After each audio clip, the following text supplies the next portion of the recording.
오늘 우리 함께 보실 말씀 누가복음 17장 11절에서 19절입니다.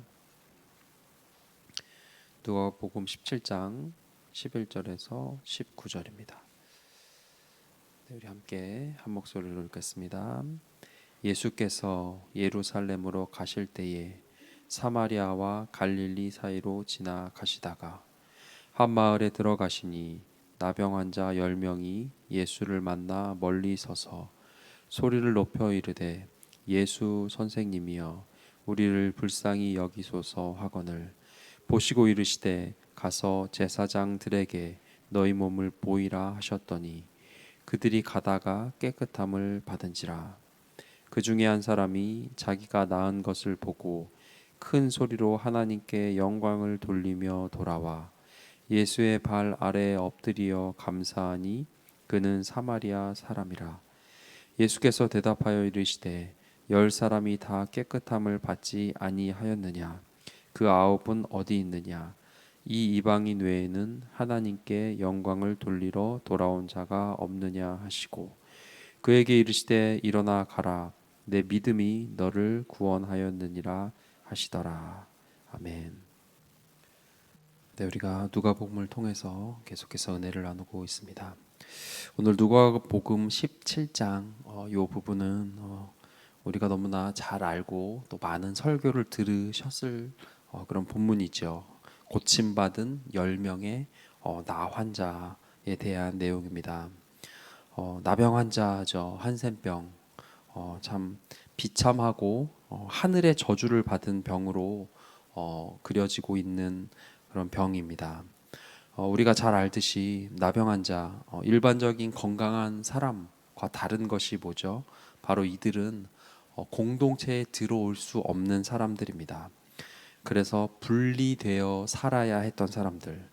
성경에도 그렇게 정의되어 있죠. 레위기에 보면 부정한 사람들의 대명사입니다. 그래서 만질 수도, 악수는 물론이거니와 심지어 가족과 그 공동체에서도 분리되어 따로 살아야 하는 비참한 병입니다.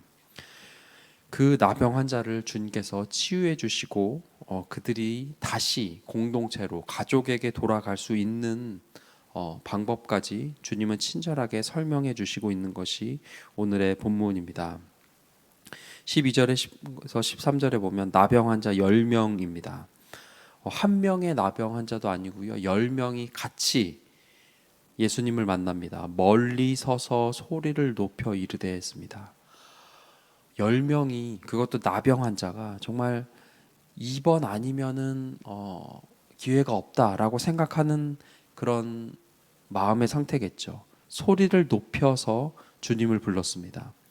굉장히 어떻게 보면은 정말 큰 목소리로 불렀을 것 같아요. 주님께 가까이 올 수 없었던 사람들입니다. 그래서 멀리 서서 소리를 높여 주님을 만나고자 했습니다. 이 간절함, 어떻게 보면 슬픈 상황인 것도 같습니다. 우리 예수님은 어떤 분입니까? 하나님은 어떤 분이죠? 우리 주님은 이 분리되고 사람들이 부정하다라고 낙인 찍고 사회의 가장 약자, 이 부정하다는 사람들의 이 소리에 귀 기울이시는 분입니다. 그리고 그들의 간절한 부르짖음에 그들의 원대로 그들을 치유해 주시는 좋으신 분이 바로 우리가 믿는 예수 그리스도이십니다. 세상은 누구의 목소리에 귀를 기울일까요? 힘 있는 자, 영향력 있는 자, 사회에 무언가를 붙잡고 있는, 가지고 있는 자들의 목소리에 귀를 기울이는 것을 우리는 뉴스를 통해, 신문을 통해 보고 있지요. 그런데 우리 주님은 어떻죠?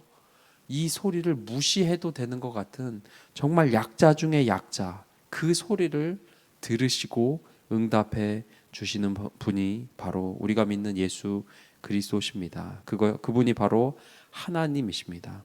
하나님은 작은 소리, 힘없는 약자의 그 가까이 갈 수도 없는 곳에서 멀리서 부르짖는 그 소리에 응답하시고 반응하는 좋으신 분입니다.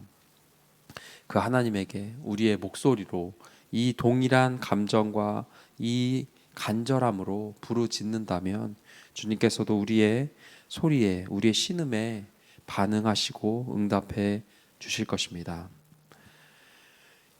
이어서 그 간절한 부르짖음에 그들이 치유를 받았습니다. 치유에 이어서 정상적인 삶을 회복하라고 제사장들에게 너희 몸을 보이라 했습니다. 제사장이 오케이 하면 다시 복귀할 수 있는 거죠. 얼마나 좋을까요? 일상의 삶의 복귀, 가족과의 허그할 수 있고 만질 수 있고 스킨십 할 수 있는 그것을 상상하며 아마 뛰어갔을 겁니다. 그런데 16절에 보면 그 중에 한 사람만 예수님께 돌아왔죠. 예수의 발 앞에 엎드려 감사하니 했습니다. 예수님께서 나머지 9은 어디 갔느냐 하십니다. 나머지 9은 어디 갔을까요? 자기가 원하는 걸 이뤘습니다. 하나님께서 그 기도를 들으셨어요. 사인해 주셨어요. 오케이 하셨어요. 그래서 이어지는 것은 이제 내 삶으로 돌아갔다는 거예요. 그게 나쁘다는 건 아닙니다. 근데 주님께 신세 졌습니다 하고 그냥 가버렸다는 거예요. 그리고 이 사마리아인 이외에는 예수님께 이방인 외에는 하나님께 영광을 돌리러 돌아온 자가 없느냐라고 주님은 말씀하고 있습니다. 잘했다. 그래, 예의 있네. 이 돌아온 이방인에게, 사마리아인에게 예수님은 칭찬 정도가 아니고요. 이렇게 얘기하시죠. 하나님께 영광을 돌렸다 그럽니다. 여러분, 우리는 오늘 본문을 통해서 하나님께 영광을 돌리는 것에 대한 정의를 알 수 있습니다. 우리는 무언가 성취하면 하나님께 영광을 돌리는 줄 압니다. 어느 정도는 맞는 것 같습니다. 소리 질러서 예수님이 고쳐주셨어요. 하나님께 영광입니다 라고 할 수도 있겠죠. 동일한 맥락으로 우리가 기도하며 사회에서, 세상에서 엄청난 업적, 사회적 이루는 것들, 학문, 사업, 어떤 내가 성취하고자 하는 것, 기도해서 그 하나님께서 도와주셔서 이루었을 때 주님은 그 업적과 열매 자체를 하나님께 영광이라고 하지 않으신다는 거죠. 그건 좋은 거예요. 기도 응답이고 간증이에요. 나쁜 게 아니죠. 좋은 거죠. 그런 체험들 많이 하시기 바랍니다. 근데 그것 자체가 여러분들의 삶의 열매 자체를 하나님께 영광이라고 주님은 하지 않으셨어요. 하나님께 영광을 돌리는 것은 기도 응답, 그 다음에 성공, 그 다음에 예수 그리스도의 발 앞에 엎드려 예수님 앞에 돌아와 그 성과와 그 열매가 주님께 왔다고, 감사하다고 고백하는 것을 보고 주님은 하나님께 영광이라고 정의 내려 주셨습니다. 성공, 업적, 열매 맺음, 이루어진 것, 기도의 응답, 그 다음에 예수 그리스도가 드러나야 합니다. 그 다음에 주님만 보여야 됩니다. 세상에서 잘 되셨습니까? 그것만으로 예수 그리스도의 영광이 아닐 수도 있습니다. 부러운 인생, 누구나 인정하는 사회적 위치를 얻은 사람, 하지만 그가 예수와 아무 상관이 없다면, 예수 그리스도와 아무 관련이 없다면 그것뿐이라는 거죠.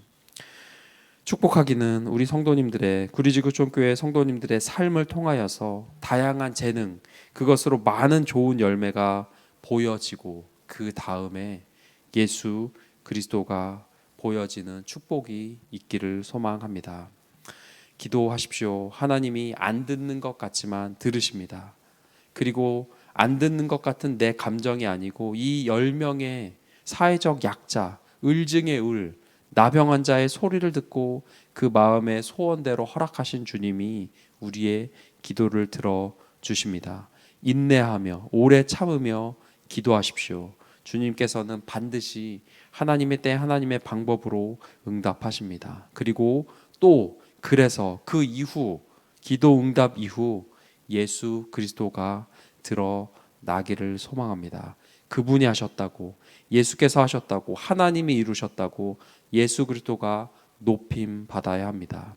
그러한 삶을 하나님께서는, 예수님께서는 하나님께 영광을 돌리는 삶이라고 칭찬해 주고 계십니다. 우리 모든 성도님들의 삶이 그 삶 가운데 그 열매를 통해서 예수가 드러남으로 하나님께 영광을 돌리는 귀하고 복된 삶의 여정 되시길 간절히 소망합니다. 기도하겠습니다. 우리 기도하실 때 주님, 나의 음성에, 나의 작은 자의 기도에도 응답하시는 좋으신 예수님임을 우리가 받습니다. 그것을 믿고 우리가 기도하게 하시고 하나님의 응답을 받는 귀한 삶 살게 하여 주시옵소서. 또한 나를 통해서 나의 인생과 나의 모든 업적을 통해서 그것만으로 그치는 것이 아니고 예수 그리스도가 드러나게 하시고 예수가 높임받는, 그래서 하나님께 영광을 돌리는 하나님의 자녀들 다 되게 하여 주시옵소서. 함께 기도하겠습니다.